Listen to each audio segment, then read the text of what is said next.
So, hello. And in the Zoom room today, I have Omon, who's going to tell us a little bit about what she does and how she does it. So, thank you for joining me.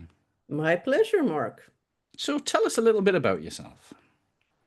I'm a deacon. I have been a deacon for about 11 years, but Hmm. I, of course, had a life previous to that.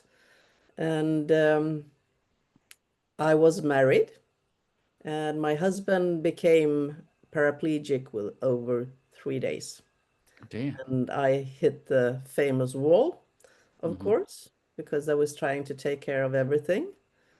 And I dealt with that for some time, but he was ill and he came home after 6 months in the hospital.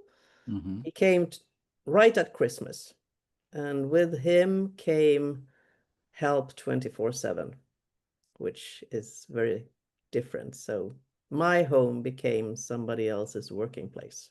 Hmm. And eventually, I found out that I needed to get some serious help.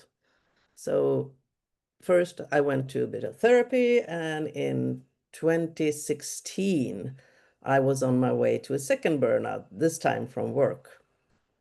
And I passed a sign. Uh, Somebody was offering hypnosis. And I figured, cool, I was interested, but I didn't know anything. And you know all the ideas you have about people on the stage going quack or something like that. So I figured, okay, interesting, but I'm not paying 1,000 crowns, so I forgot about it until I saw a Let's Deal that said you could have this for 99 crowns, same person. Hmm. And I went for it because I figured, what the heck? I can always just step outside and ignore it if I don't like it. Hmm. But the funny thing was, I did like it because this person, he put me in a deep hypnosis. And he also used NLP techniques. So I met with this man for 3 times with 2 weeks in between. And by the third time, I was no longer on my way to a second burnout. I had energy, I had clarity. I was overall a much happier person. And to me, that was, why is not this taught in school? Why has nobody taught me this before? This is a life-changing experience because you know that if you're really tired and in a way that you're in a second burnout, normally there are no quick fixes. And I considered this a very quick fix because I got empowered. I got in contact with my own resources, which we all have. I just didn't know about them. So that's was my starting point. And because he was also an NLP trainer, he Hmm. invited me the next year for a tryout evening, and I just loved it. And so I took the NLP practitioner course, which, they are not free. You have to pay for them, and they are quite expensive, but worth every bit of money I paid. And so I took that, and then he said, we're also giving the master practitioner. We only do this like every third year because we want to gather the student who has gone to the one course that I had just finished. And so I thought long and hard because it was still a lot of money another time to Hmm. pay. And I said to myself, what the heck? I can pay by the month for a while. Who knows if I will have the opportunity in 3 years from now? And because I knew him, I knew the teacher, he was co-teacher. They were super different and super compatible. So it was such a nice um, setup. And so I said, okay, I'm going for the master class as well, Yeah. which I did. And they started it the first time by saying, you do realize that when you taking this course, you will never look at the world the same way as you have now. And we all, of course, said, yes, we will still do it. But it's like asking somebody, you know how it is to have kids when you don't have kids, because you cannot answer that until you've gone through it. So it's a conundrum. You cannot actually know the difference. But since that day, I see the world very differently and I see patterns. I hear what people say. You know, you have the meta pattern, you have so many things, you have the metaphors, you have such a toolbox Mhm. that this is something I haven't practiced it with clients very much, but I have used it when I have been working as a deacon in church. Because people come to me and they want to, well, some will, of course, want to have time to prayers, but a lot of people come and they want to talk about things. And with these tools, I know how to ask good questions that will help them gain more clarity in their lives. So I think it's absolutely brilliant to have these tools. And then I took hypnosis on top of it because the two of them really makes a beautiful package Yeah. because you can change the way you think and feel, and then you solidify it with a really good hypnosis. Yeah, that's a lovely story. And yeah, it's nice to hear that people get the benefit from hypnosis and NLP and then move into it. Yeah. I couldn't think of better tools for a deacon to use. From what I know, I've got a friend who's a female minister, and she got a lot of training in the early years of how to handle people and work with it. And a lot of them were NLP tools, they just weren't packaged as such. Hmm. So that's a really interesting story. And how did hypnosis and NLP help you as you were going through that not so pleasant journey earlier on? Well, I had difficulties in my life just because of my husband being that ill. Um, First of all, it made me aware of patterns that I hadn't seen before. So it brought an awareness that I did not have. And with the awareness came the access to seeing these patterns that I had. Because I find that when we don't have awareness in our own life, we continue doing the same mistake again and again and again and again because we do not see it. And we do them and we go, why did I do that? And we don't have the answer because we don't have the awareness. So that's the most crucial thing for me to be able to see. Yeah, that was a big thing for me. Was I don't know how your course went, but ours was 2 days a month on a weekend, and we'd go in and learn some tools, and then go off and practice. And exactly the same, the awareness I got of other people's behavior and my behavior was amazing, and especially the relationships around me was just so powerful. Yeah. And that we knew that when somebody was doing this, it meant something totally different to what we thought it was. So for those who don't know, how would you explain NLP to somebody? What would you say it is? Um, I always say different things because there are many layers to this, but basically it's a communication strategy, and it's about how you present the things in your head and talk with your body and how you connect with people, because how we connect partly to ourselves, but also partly to other people, will determine the outcome of our conversation. So the better communication strategies you have, the better your talks will be or the outcome will be. Yeah, yeah. Would It you it agree it, with it, me? I do. It's really interesting that different people have different perspectives of NLP. Hmm. So my favorite definition is it's the study of successful behavior. That's a very short and brilliant one. I like that. That actually came from Richard Bandle himself. And it's, yeah, you can look at what works. And that was one of the things my NLP trainer, she would look at all these different models and say, in this country, they do this to solve this problem.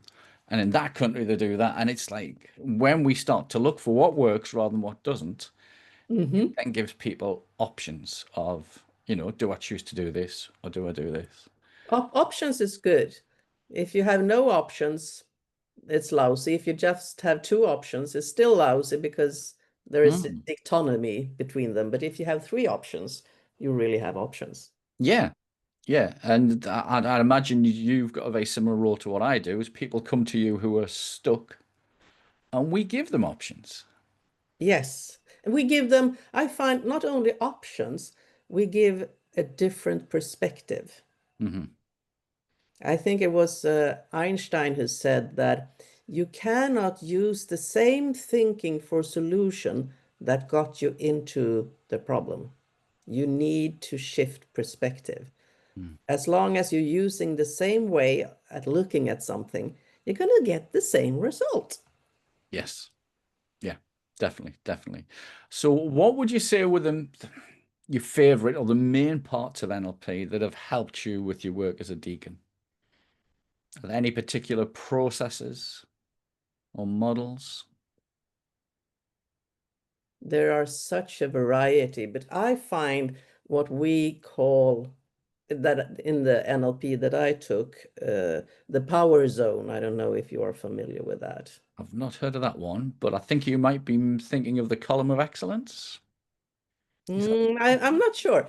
The power zone is about that you have two very private powers. That is your thinking and your feeling Right, okay, or that's different. feelings. Yeah. And you have two public ones, your speech and your behavior. And normally, we don't think about these as power tools or power zones. But if you start to think about it, and there are, of course, a way to have a process with this, it's rather inventive, rather good to realize that I have the power to think, to feel, to speech, Mhm. and to behave. And I am the master of those. Nobody else. Nobody can put a thought in your head. I can behave in a way, but I cannot put my voice in your head Mhm. from an external point. I like that. Yeah, yeah. It's really interesting. I keep bumping into newly qualified NLP practitioners, and they start raving on about some technique or something, and I have to go back and look it up and then say, yes, I use that all the time. It's just I've done it so much I've forgotten about it. And it is interesting that we can use a lot of those tools totally unconsciously Hmm. once we've used them for a couple of years. Yeah, they become so natural that we don't Mm. even think about it. And I think that there is a saying about the unconscious learning, and then you start to become conscious about it, and Mm. it starts to grow on you. And finally, it's you got the learning so well that it's an unconscious tool that you use. Yeah, yeah. And you mentioned metaphors before. Hmm. So for people that don't know what a metaphor is, please enlighten us. The metaphor, that's a saying that you have about your life or about something outside your life. For instance, you in I think you say it's raining cats and dogs. Yes.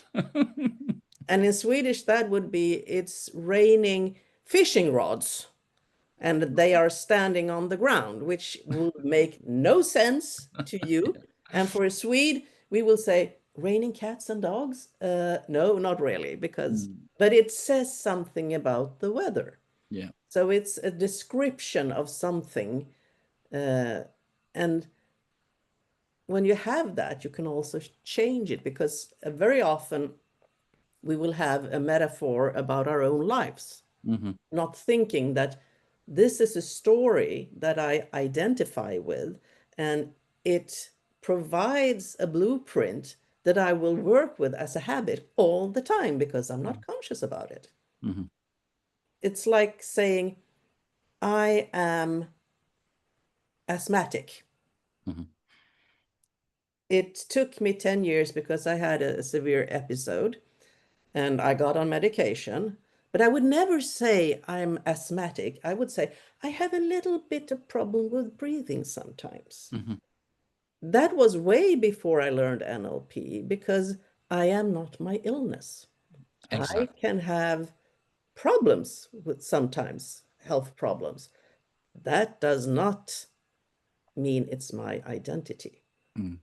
So I am usually quite careful with what I put in the end at I am such and such. I would rather say I'm healthy or I'm getting healthier. Yes. That would be a so much more powerful statement and a true one. Hmm.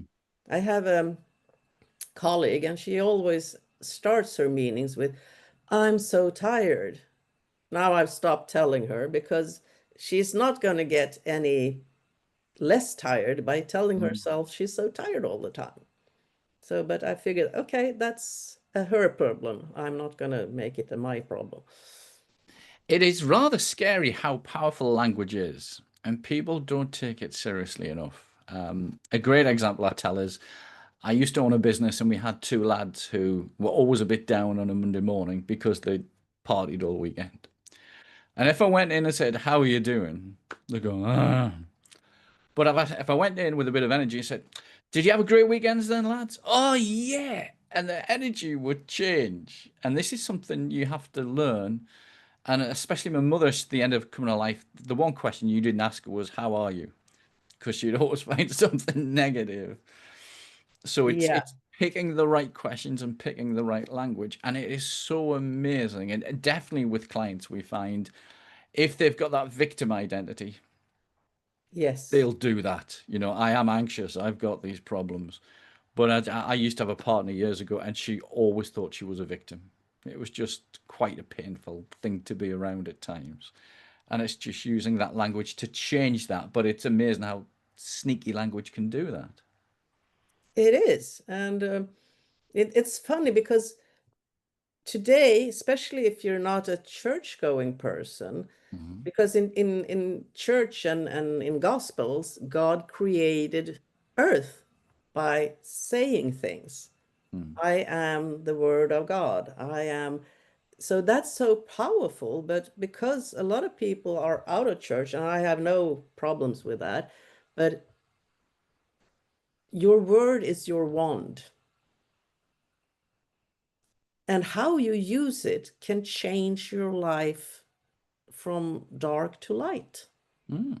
And I really want to be a part of that change, helping people see that the way they talk, the way they act, they're very small tools like changing the voice in their head. I mean, Mm. you probably encountered clients who come in and they have a father voice in their head or the mother voice. You can't do this and nag, nag, nag, Hmm. nag. What as soon as they start doing something. Yes. For instance, give it a Mickey Mouse voice. Hmm. And the client goes, I can't do that. Well, try. You can always try. Mm. And they go, yeah, that's different. And then you can turn it, the voice down, just tune it out. And when you start doing that, the voice will disappear eventually. Certainly, yeah. So that whole part about submodalities is how we hear, see, and feel about things Yeah. makes such a difference. And it, one of my favorite stories was this was Mike Mandel. He was dealing with a guy who had a severe headache, and Mike Mandel just said to him, "What color is that pain in your head?" And I think he said it was red. And he said, "Just imagine it's yellow." And apparently, this guy's face just changed as the headache disappeared. I did that to a friend of mine. We were having a lunch for homeless people, and he was having a tremendous headache. And I said, okay, what color is it? Well, it was dark blue. And I said, Mm. okay, just imagine you take it out. And what's a nice, soothing color for you? Well, it's light blue. Okay, make it light blue. What kind of texture is it? Well, it's such and such. Well, make it a velvety one. And when he was done with that, and do you like it now? Yeah, put it back. His headache Mm. was gone. He couldn't find it anymore. Yeah, it's really interesting. So a regular question I get from clients, usually towards the end of the treatment and they're about to go, they say, "What's it like to sit every day and listen to people's problems?" And it's always funny when I ask therapists or carers like this, how do you feel dealing with people's problems? Does it bring you down or does it lift you up? It depends a little bit on the people I have talked with. Um, the people who seem to really get stuck on disaster and victimhood, Mm, and that they are so attuned to that they do not want to change or feel themselves you cannot change. mm, Um, those can be a bit draining, but I have found that when they leave, I go and wash my hands and I say, okay, I can only carry things so far. And in the end of the day, I can tell people what to do. I mm. cannot make people do it. Yeah, yeah. That's very, very true. My view of it is I don't sit there all day listening to people's problems, maybe for 10 minutes out of a 2 hour session. Hmm. But it's more about what is it we're going to do to put this right? Yeah. So working on the solution. And that's very different when people change the focus from the problem to the Hmm. solution. Because again, we're giving them options Yes. and using those questions are really, it's really, really interesting. So yes, I've never seen it as sitting there. And every now and again, you get that one client, Yeah. but sometimes you've got to let them vent for 10, 20 minutes and then let them move forward. Most of the time, the people I talk to, they get the, aha, it's like that. And Mm, that is very invigorating. And you feel, or at least I do, I feel like, okay, this is what I'm supposed to do. And it gives me pleasure. I become very happy for the person who realized that he or she has options yeah. when they came in and they were stuck and they didn't have options. And suddenly it's like, okay, do I do that option, that, or that? Which is Mm. very different from no options at all. Yeah, yeah. It's just changing that view and the perspective can change everything in life, which is really, really nice. And you and I have something in common in that we're both a bit unusual in that we went and studied NLP and master NLP, Hmm. then went and did hypnosis. When most of the therapists I see start with hypnosis and kind of tag NLP on. Oh, okay, And really? I think I've got a benefit of doing NLP first because it was much more in depth than the hypnosis training. Did It you is. find the same thing? Yeah. Yes, yes, because you get very practical tools with NLP, Mm, hands-on, which I think is really beneficial. And then adding on the hypnosis, because you get to talk about the things that is on the different processes and what resonates and things. And then you can use that when you do a hypnosis. What I took away from Mike Mandel, because I'm a part of his program, is to not have scripts. I can have scripts, but the possibility of most of the time I make it up as I speak to the person. I mm, record it because I don't want to be tied down having to use a script and not being able to change it on the fly. mm, I find that very restricting. I find it, I can use my hypnosis to change things mm. instantly. And it's so much freer. And if you know what you're doing, it's super helpful. I am not putting down scripts, but I feel like I got a better trade by being able to use on the spot hypnosis. And then I can look through scripts and I can use them, but it's not my main tool. I think one of the major benefits of Mike Mandel's school, because I'm also a member of that, is that you've got those practice rooms. Yeah. And it was really interesting over lockdown, and that I even saw some friends who'd gone and got hypnosis qualifications. but hadn't spent any time practicing. You And got to practice. You with got to people, and it practice. was really interesting because with NLP, I think each year we did 150 practice hours. We didn't have to do quite that many, but I always went to them. And it's kind of, by the time you come out, you've got a lot of experience. But to see so many therapists that have qualified over lockdown can't do that now. And then a Mm, lot of them, I would actually get phone calls and say, I've just worked with a client and I really don't know what I'm doing. yeah, And that is the difference, I think, between a good therapist and an average one. And then the for other sure. side of it is how you and I have met is that we're on a training course together with a lot of other people. And that's one of the things I enjoy, that I do get at least an afternoon a week to sit and study something new and to constantly be learning. And I think that was something that came from NLP, in that it's not you learn it and you stop. That's where you start.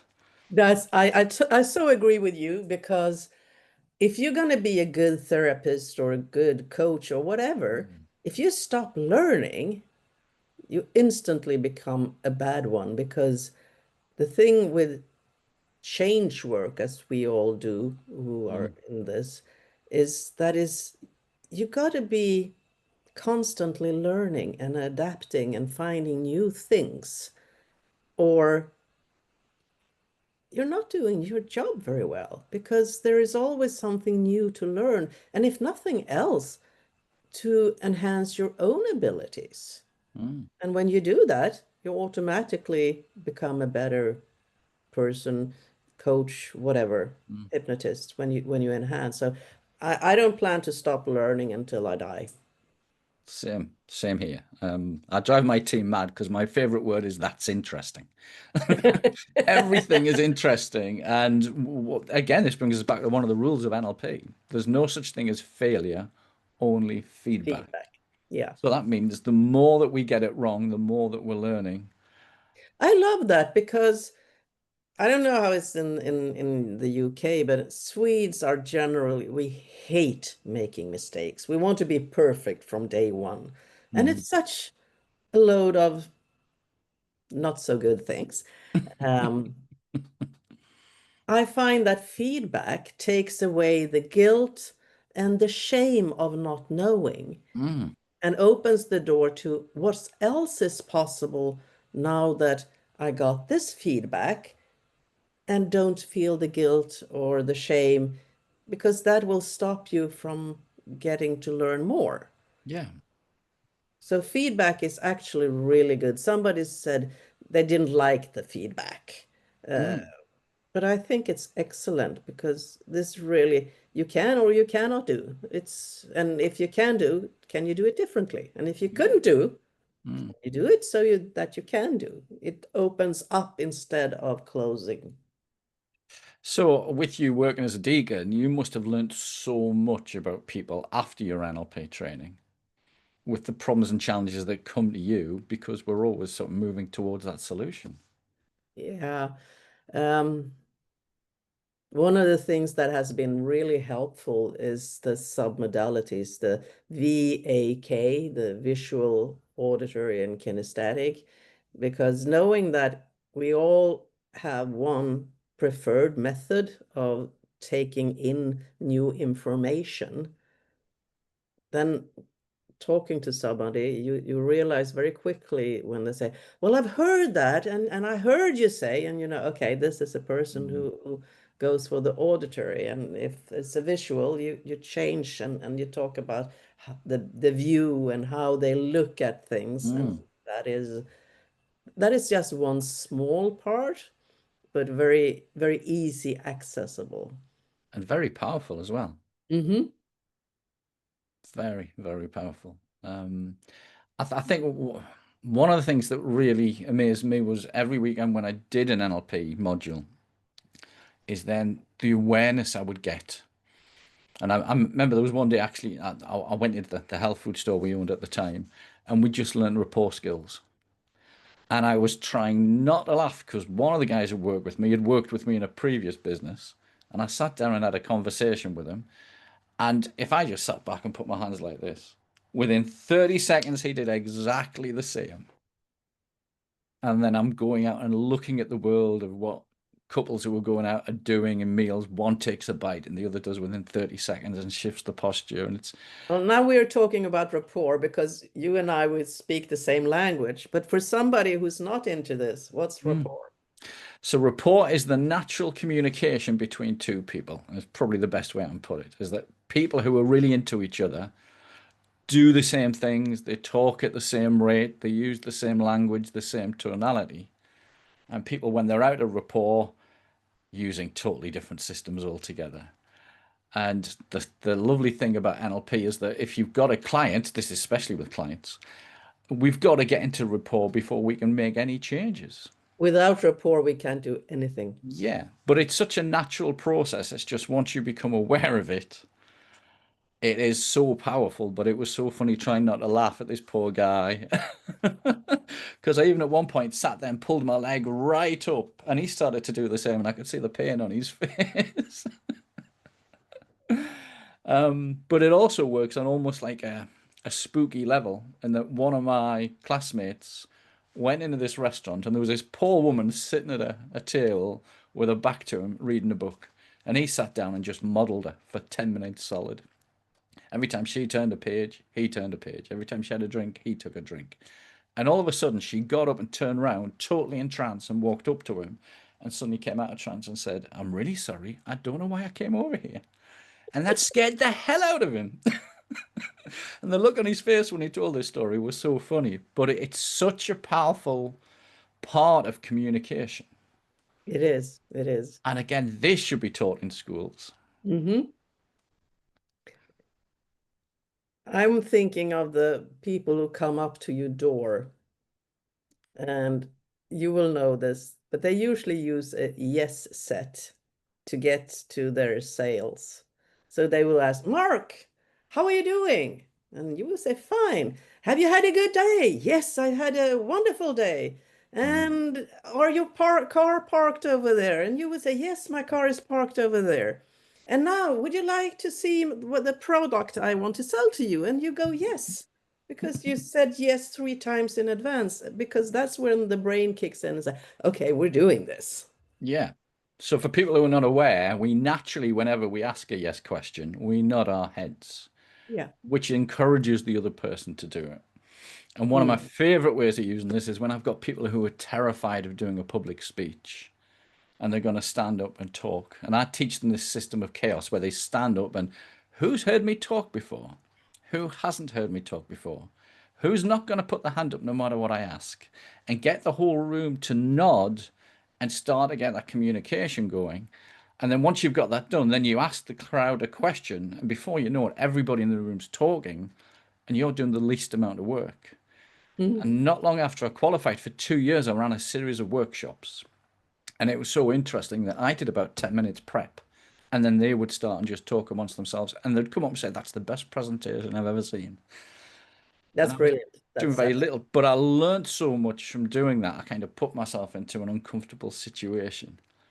But that is one of the benefits of NLP. Its communication is so important. it's so powerful because when you know what you're doing, you get such great results. Um, I think I told you this before, but I could tell you again that Please. I did a sermon in one of our great holidays in Mm, Sweden. And the scripture is, if you stand and knock at the door, I will let you in. mm. That's in Revelations. And I was doing the preaching, which I normally don't, but this time somebody was sick or something, so I got to do it. And I had brought a stone with me. And so I got up in the pulpit, I was talking, and then I go, if you knock at the door, and I will go, really, really hard. And it echoes. I had everybody's attention for the rest of my sermon. So Mm. that how you communicate is you get response. The better you can communicate, the better response you will get. Yeah, yeah. And it's not just the communication with other people, it's the communications we have with ourselves as well. Especially that, because when we get that right, we can really do some magic because Mm. we all need to work on ourselves. We do. It's the words that you use with yourself is really funny. I don't mean this to be offensive at all, but it's really funny that when things go right, a lot of people go, "Thank God." But when things go wrong, they say, "You stupid idiot." Yep, absolutely. And you don't have to be a believer to do that. No. And that's the other interesting thing I found with NLP is that the more I've got to know people, a lot of people who are not religious have got an awful lot of religious beliefs. Really? Yeah, so a lot of people, even though they don't go to church, believe in heaven and hell. I think a lot of this is taught culturally. Hmm. Um, so they say, "Oh, I'm not religious, or I'm not superstitious," but then you see them with these behaviors and things going on. And you go, yeah, you are, you just don't know it. It's amazing. Yes, I could go on and talk about NLP all day, but I am aware of the time. So thank you so much for that. Finally, is sort of a last question. If you could go back to your younger self Hmm. and you could give yourself one tip for looking after your mental health, what would that be? That's a really good question.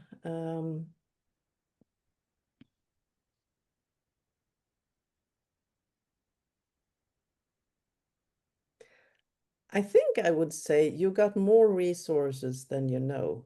Go find them. Yeah, yeah. Again, NLP helps you to explore that and realize that you do have a lot of them. But yes, we've all got the power to make changes, but most people aren't aware of that. We become so powerless when we don't think we have Mm. resources. So knowing that we have those and go finding them makes a lot of difference. Yeah, Thank you. I really enjoyed our talk. So I've thank you really so enjoyed much. that as well. We'll have to do this again. Thank you so much for that. We'll see each other soon. We will. And thanks everybody for watching. We'll see you soon as well. Thank you.